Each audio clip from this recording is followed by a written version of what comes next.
जब अंधकार को मिटाना हो जीवन में तो सत्य की राह को अपनाना चाहिए। जब हम सत्य की भावना रखते हैं उसी क्षण से श्री सत्यनारायण भगवान हमें हमारे कष्टों से, दुख, दरिद्रता और संकट से दूर रखते हैं। जब हम श्री सत्य की आराधना करते हैं तो वह हमारे अनधन भंडार भरते हैं, सुख सुविधाएं आदि प्रदान करते हैं। तो ऐसी पावन कथा का आज हम आपको अनुसरण कराएंगे। भक्तों, आज आषाढ़ पूर्णिमा और गुरु पूर्णिमा के साथ साथ श्री सत्यनारायण भगवान का भी व्रत आज रखा जाएगा। आज जब आप श्री सत्यनारायण भगवान की ये पावन कथा सुनेंगे तो न केवल आपके घर में सुख समृद्धि का आगमन होगा बल्कि मन और आत्मा भी गुरु कृपा और हरि भक्ति से पावन हो उठेंगे। तो आइए श्रद्धा और विश्वास भरे मन से श्री सत्यनारायण भगवान की इस दिव्य कथा का आरंभ करते हैं। और कमेंट में भक्तों प्लीज सत्यनारायण भगवान की जय जयकार अवश्य लिखें। पौराणिक कथा के अनुसार एक समय नैमिषारण्य तीर्थ में शौनक आदि 88,000 ऋषियों ने श्री सूत जी महाराज से कहा, हे प्रभु, इस कलयुग में वेद विद्या रहित मनुष्यों को प्रभु भक्ति किस प्रकार मिलेगी और उनका उद्धार कैसे होगा।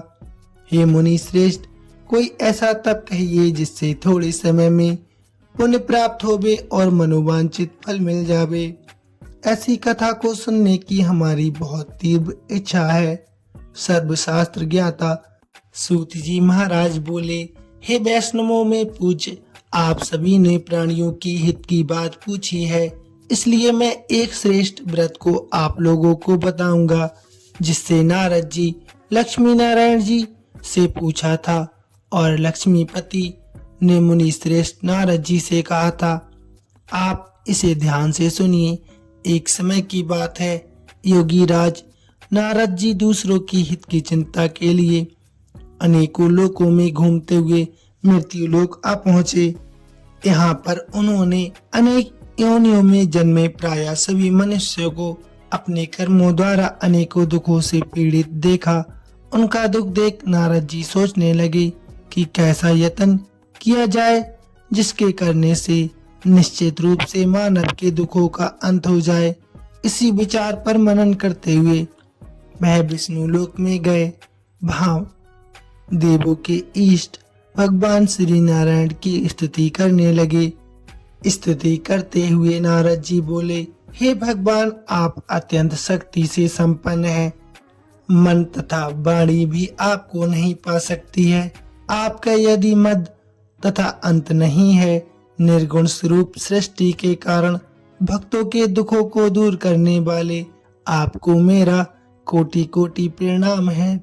नारद जी की स्थिति सुन विष्णु जी बोले, हे मुनि श्रेष्ठ, आपके मन में क्या बात है?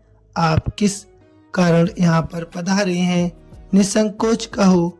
इस पर नारद मुनि बोले कि मृत्यु लोक में अनेक योनियों में जन्मे मनुष्य अपने कर्मों के द्वारा अनेकों दुख से बहुत दुखी हैं। हे नाथ, आप मुझ पर दया करते हैं तो बताइए कि मनुष्य को थोड़े प्रयास से ही अपने दुखों से कैसे छुटकारा मिल सकता है। श्री हरि नारद से बोले, मनुष्यों की भलाई के लिए तुमने बहुत अच्छी बात पूछी है, जिसके करने से मनुष्य मोह से छूट जाता है। वह बात मैं तुमसे कहता हूँ, सुनो। स्वर्गलोक व मृत्युलोक दोनों में एक दुर्लभ उत्तम व्रत है जो पुण्य देने वाला है। आज प्रेम बस होकर मैं तुमसे कहता हूँ, श्री सत्यनारायण भगवान का ये व्रत अच्छी तरह विधान पूर्वक करके मनुष्य तुरंत ही यहाँ सुख भोग कर मरने पर मोक्ष पा सकता है। श्री हरि के वचन सुन नारद जी बोले कि उस व्रत का फल क्या है और उसका विधान क्या है? ये व्रत किसने किया था? इस व्रत को किस दिन करना चाहिए? सभी कुछ विस्तार से बताइए। नारद जी की बात सुनकर श्री हरि बोले, दुख व शोक को दूर करने वाला ये व्रत सभी स्थानों पर विजय दिलाने वाला है।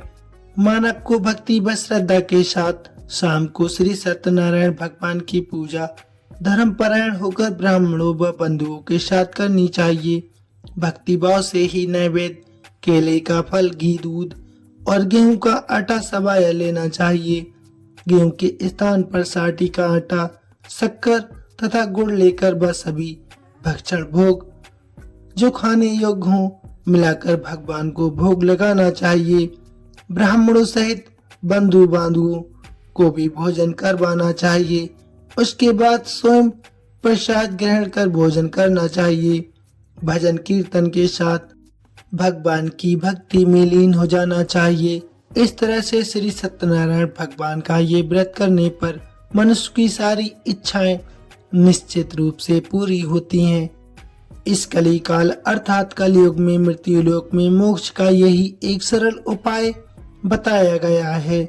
भक्तों, श्री सत्यनारायण भगवान कथा का प्रथम अध्याय संपूर्ण अब आगे सुनते हैं।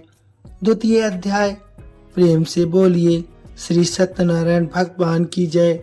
सूत जी बोले, हे ऋषियों, जिसने पहले समय में इस व्रत को किया था उसका इतिहास मैं आपसे कहता हूँ, ध्यान पूर्वक सुनो। सुंदर काशीपुरी नगरी में एक अत्यंत निर्धन ब्राह्मण रहता था। वह भूख प्यास से परेशान धरती पर घूमता रहता था। ब्राह्मणों से प्रेम करने वाले भगवान ने एक दिन ब्राह्मण का वेश धारण कर उसके पास जाकर पूछा, हे विप्र, तुम्हें इतना दुख कैसे है? तुम पृथ्वी पर क्यों घूम रहे हो? दीन ब्राह्मण बोला, मैं बहुत निर्धन ब्राह्मण हूँ, भिक्षा के लिए धरती पर घूमता हूँ। हे भगवान, यदि आप इसका कोई उपाय जानते हो तो अवश्य मुझे बताइए।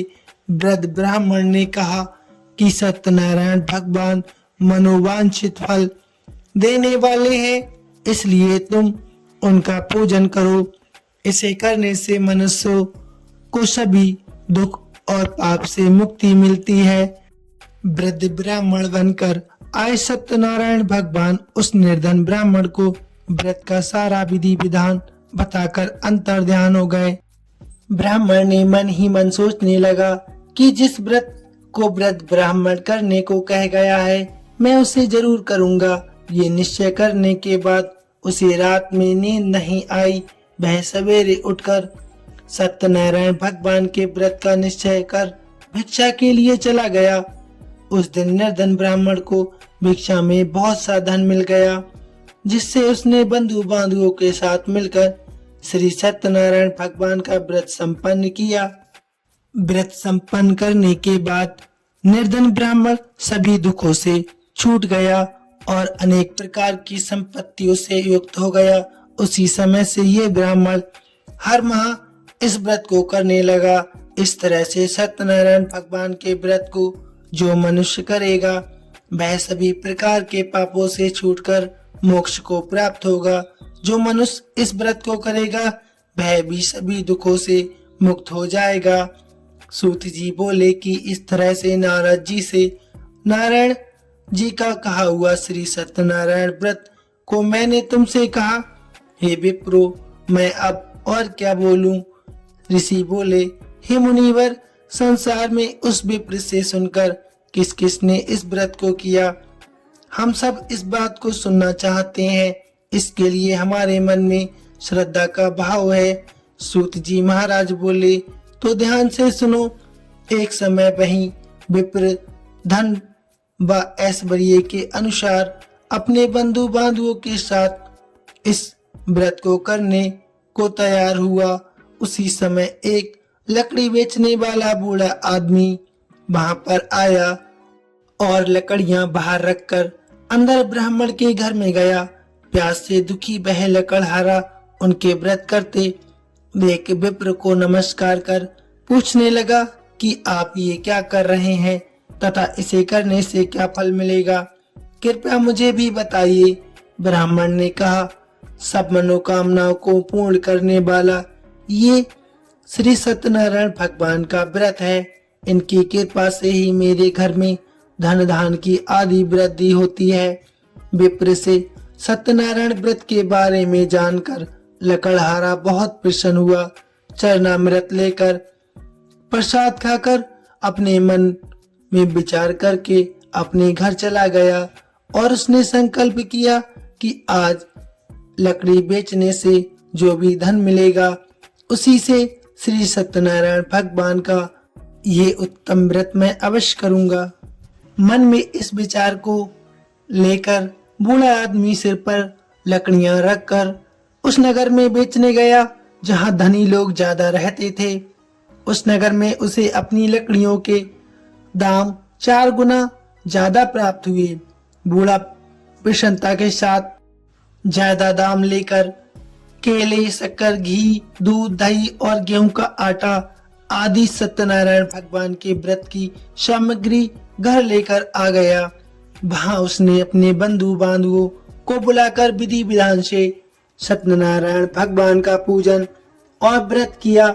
इस व्रत के प्रभाव से वह बूढ़ा लकड़हारा धन, पुत्र आदि से युक्त होकर संसार के समस्त सुख भोग कर अंतकाल में वह श्री हरि के वैकुंठ धाम चला गया।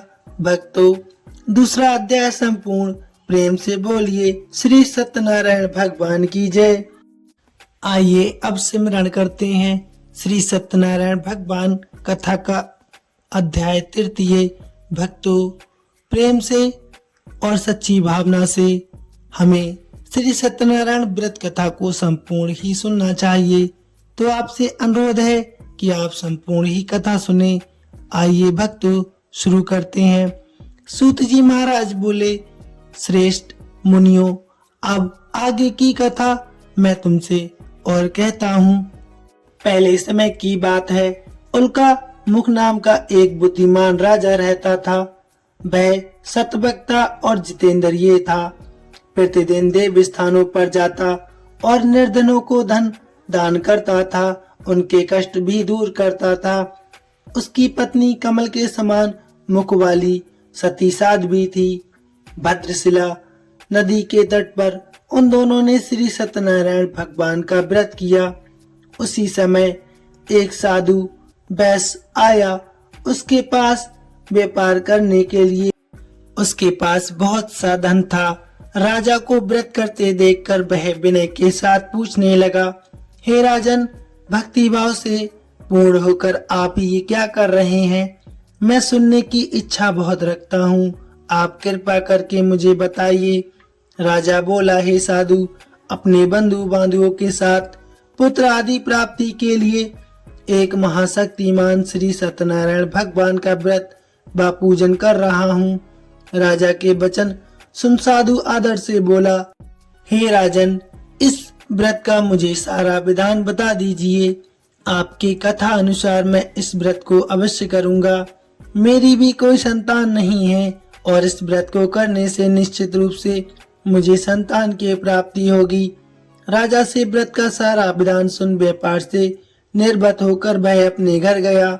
साधु वैश्य ने अपनी पत्नी को संतान देने वाले इस व्रत का वर्णन कह सुनाया और कहा कि जब मेरी कोई संतान होगी तब मैं इस व्रत को अवश्य करूंगा। साधु ने इस तरह के वचन अपनी पत्नी लीलावती से कहे। एक दिन लीलावती पति के साथ आनंदित हो सांसारिक धर्म में प्रवृत्त होकर सत्यनारायण भगवान की कृपा से गर्भवती हो गई।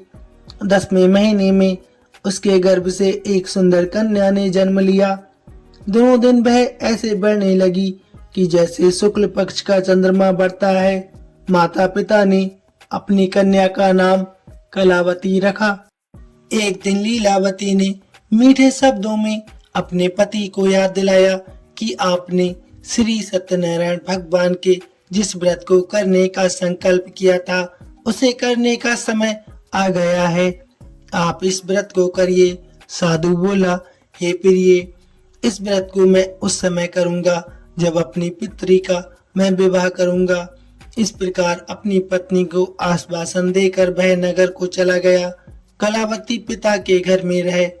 दिनों दिन बड़ी होने लगी। साधु ने एक बार नगर में अपनी कन्या को सखियों के साथ देखा तो तुरंत ही दूत को बुलाया और कहा कि मेरी कन्या के योग वर देख कर आओ। साधु की बात सुनकर दूत कंचन नगर में पहुंचा। वहां पर देखभाल करने के बाद लड़की के योग्य बालिक पुत्र को ले आया। योग्य लड़के को देख साधु ने बंधु बांधुओं को बुलाकर अपनी पुत्री का विवाह कर दिया। लेकिन दुर्भाग्य की बात है कि साधु ने अभी भी सत्यनारायण भगवान का व्रत नहीं किया।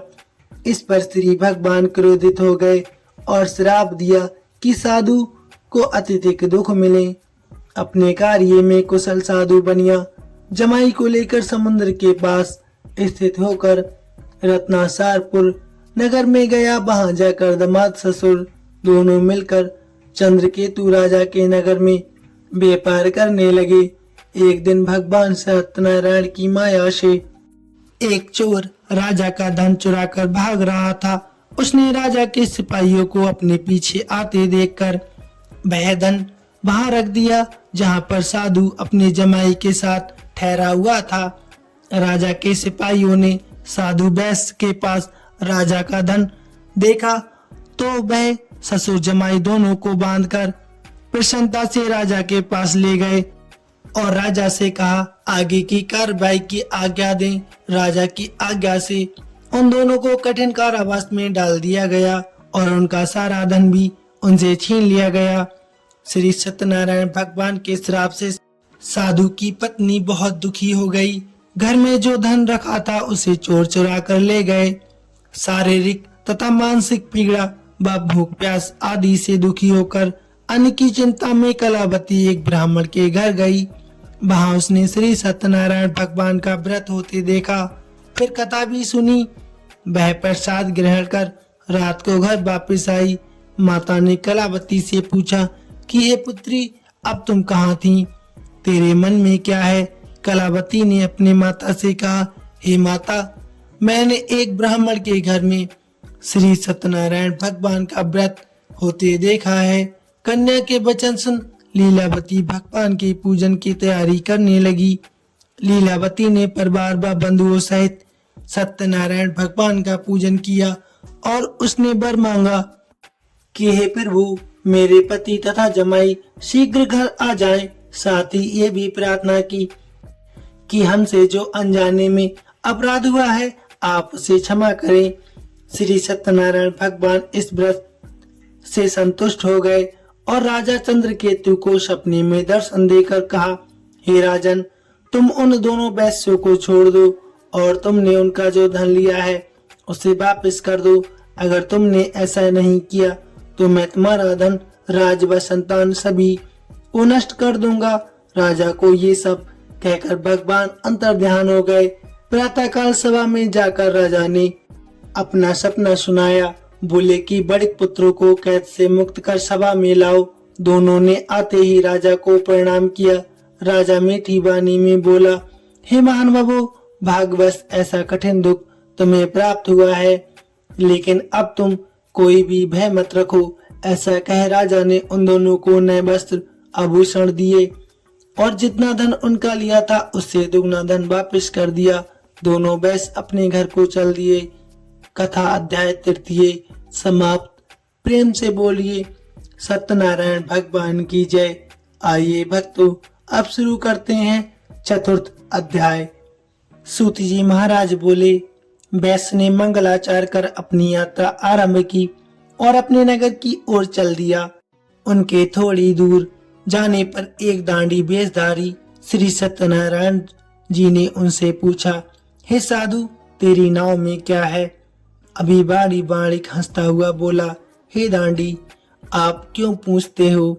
क्या धन लेने की इच्छा है? मेरी नाव में तो बेल व पत्ते भरे हुए हैं। वैश्य के कठोर वचन सुन भगवान बोले, तुम्हारा वचन सत्य हो। दांडी ऐसे वचन कहे वहां से दूर चले गए। कुछ दूर जाकर समुद्र किनारे बैठ गए। दांडी के जाने के बाद साधु वैश्य ने नित्य क्रिया के पश्चात नाव को ऊंची उड़ते देखकर अचंभा माना और नाव में बेल पत्ते आदि देख वह मूर्छित होकर जमीन पर गिर पड़ा। मूर्छा खुलने पर वह अत्यंत शोक में डूब गया तथा उसका दामाद बोला कि आप शोक न मनाएं, ये दांडी का साप है, इसलिए हमें उनकी शरण में जाना चाहिए तभी हमारी मनोकामनाएं पूरी होंगी। दामाद की बात सुनकर वह दांडी के पास पहुंचा और अत्यंत भक्ति भाव से नमस्कार करके बोला, मैंने आपसे जो जो असत्य वचन कहे थे उनके लिए मुझे क्षमा याचना दें। ऐसा कहकर महान शोकातुर हो रोने लगा। तब दांडी भगवान बोले, हे बड़िक पुत्र, मेरी आज्ञा से बार बार तुम्हें दुख प्राप्त हुआ है, तू मेरी पूजा से विमुख हुआ है। साधु बोला, हे भगवान, आपकी माया से ब्रह्मा आदि देवता भी आपके रूप को नहीं जानते, तब मैं अज्ञानी कैसे जान सकता हूँ। आप प्रसन्न हो जाइए, अब मैं सामर्थ्य के अनुसार आपकी पूजा अवश्य करूँगा। मेरी रक्षा करो और पहले के सामान नौका में भर दो। साधु वैश्य के भक्ति पूर्वक वचन सुनकर भगवान प्रसन्न हो गए और उसकी इच्छा अनुसार वरदान देकर अंतर ध्यान हो गए।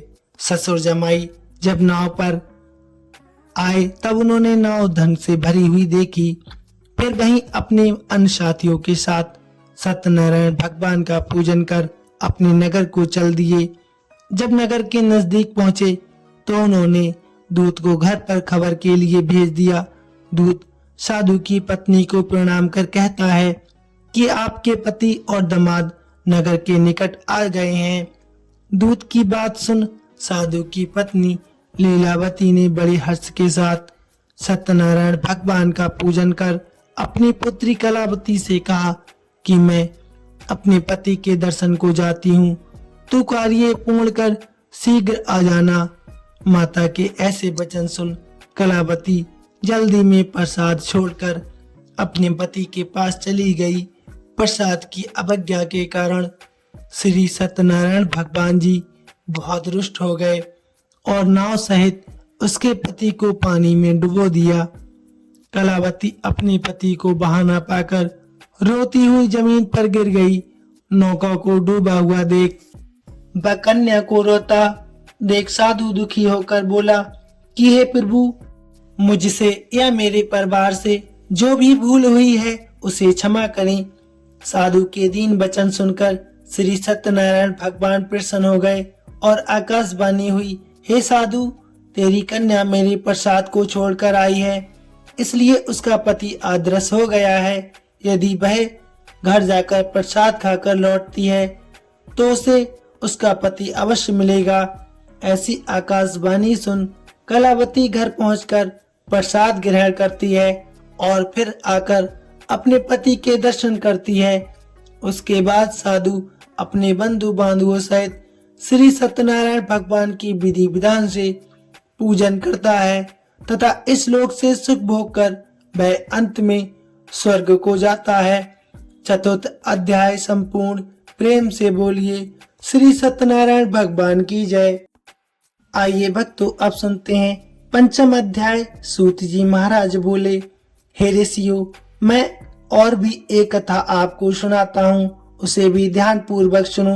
प्रजा पालन में लीन तुंगध्वज नाम का एक राजा था। उसने भी भगवान का प्रसाद त्याग कर बहुत ही दुख सहन किया। एक बार वन में जाकर वन पशुओं को मार कर वह एक पेड़ के नीचे आ गया। वहां उसने ग्वालों को भक्ति भाव से अपने बंधुओं सहित सत्यनारायण भगवान का पूजन करते देखा। अभिमान बस राजा ने उन्हें देखकर भी पूजा स्थान में नहीं गया और न ही उसने भगवान को नमस्कार किया। ग्वालों ने राजा को प्रसाद दिया, लेकिन उसने वह प्रसाद नहीं खाया और प्रसाद को वहीं छोड़कर अपने नगर को चला गया। जब वह नगर में पहुंचा तो वहां सब कुछ तहस नहस हुआ। पाया तो वह शीघ्र ही समझ गया कि ये सब भगवान की ही माया है। वह द्वारा ग्वालों के पास पहुंचा और विधि पूर्वक पूजा कर प्रसाद खाया तो श्री सत्यनारायण भगवान की कृपा से सब कुछ पहले जैसे हो गया।